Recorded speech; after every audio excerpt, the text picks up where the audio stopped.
28 दिन का monthly recharge. साल में सर महीने 12 होते हैं, लेकिन 28 दिन की रिचार्ज के माध्यम से 13 टाइम्स रिचार्ज कराना पड़ता है।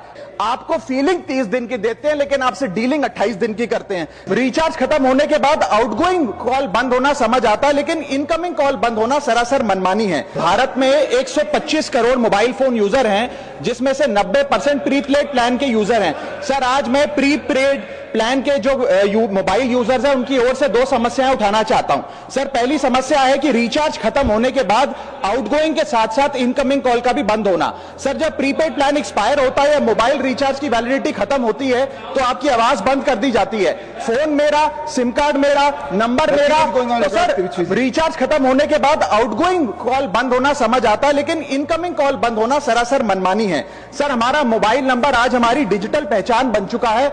एसेंशियल कम्युनिकेशन जैसे कि UPI payment, banking, OTP, train ticket OTP, PAN Aadhaar authentication, interview का कॉल, हॉस्पिटल का कॉल, मां बाप का गांव से कॉल, तमाम चीजें इनकमिंग कॉल और इनकमिंग एसएमएस से आती है, और वो इसलिए बंद कर दिया जाता है कि इंसान एक रिचार्ज कराना भूल गया। सर, इनकमिंग कॉल बंद करना is not stopping of a service, ये हमारे राइट टू कम्युनिकेशन को स्टॉप करने जैसा है। सर, जैसे आपका आधार कार्ड इसलिए एक्सपायर नहीं हो जाता कि आपने डिटेल अपडेट नहीं करी, या आपका बैंक का खाता इसलिए बंद नहीं हो जाता कि आपने मंथली डिपॉजिट जमा नहीं किया, या आपका वोटर आईडी इसलिए सस्पेंड नहीं हो जाता कि आप एक चुनाव में वोट डालना भूल गए। ठीक उसी तरह आपका मोबाइल नंबर इसलिए सस्पेंड और डीएक्टिवेट नहीं होना चाहिए कि आप एक रिचार्ज भूल गए। सर, मैं सदन में फ्री आउटगोइंग की मांग नहीं कर रहा, फ्री डेटा की मांग नहीं कर रहा, लेकिन इनकमिंग कॉल फैसिलिटी की गारंटी होनी चाहिए। मेरी 3 स्पेसिफिक मांग है। पहली, प्रीपेड मोबाइल कनेक्शन में इनकमिंग कॉल और इनकमिंग एसएमएस कम से कम 1 साल तक कंटिन्यू रहे, चलता रहे from the date of the last recharge, ताकि एसेंशियल कम्युनिकेशन चलती रहे। दूसरी, deactivation of the mobile number after 3 years. ऐसा ना हो कि आपका मोबाइल नंबर किसी को आपका मोबाइल नंबर बंद करके किसी और को अलॉट कर दिया जाए। कम से कम 3 साल का ग्रेस पीरियड देना चाहिए from the date of the last recharge. And third demand, mobile operator should introduce a low cost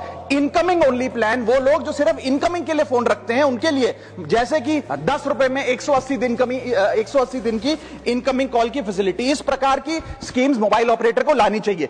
दूसरी समस्या जो प्रीपेड कस्टमर्स फेस करते हैं वो है टेलीकॉम ऑपरेटर का 28 दिन का मंथली रिचार्ज। साल में सर महीने 12 होते हैं, लेकिन 28 दिन की रिचार्ज के माध्यम से 13 टाइम्स रिचार्ज कराना पड़ता है। कैसे? सर, 28 दिन into 13 times is equal to 364 days. ये एक बड़ी क्लेवर स्ट्रैटेजी है, जिसके चलते आपको फीलिंग 30 दिन की देते हैं, लेकिन आपसे डीलिंग 28 दिन की करते हैं। सर, दुनिया में हर जगह बिलिंग साइकिल कैलेंडर मंथ के हिसाब से होती है, 30 या 31 दिन। आपको मंथली सैलरी, लैंडलॉर्ड का रेंट, बैंक की ईएमआई, बिजली पानी गैस का बिल, तमाम चीजें 30 या 31 दिन के महीने के हिसाब से होती हैं। लेकिन ये मोबाइल ऑपरेटर, टेलीकॉम ऑपरेटर 28 दिन के महीने के हिसाब से आपको रिचार्ज प्लान बेचते हैं, ताकि साल में एक अतिरिक्त रिचार्ज आपको मिल जाए। मैं उम्मीद करता हूं कि इसे भी समाप्त किया जाएगा।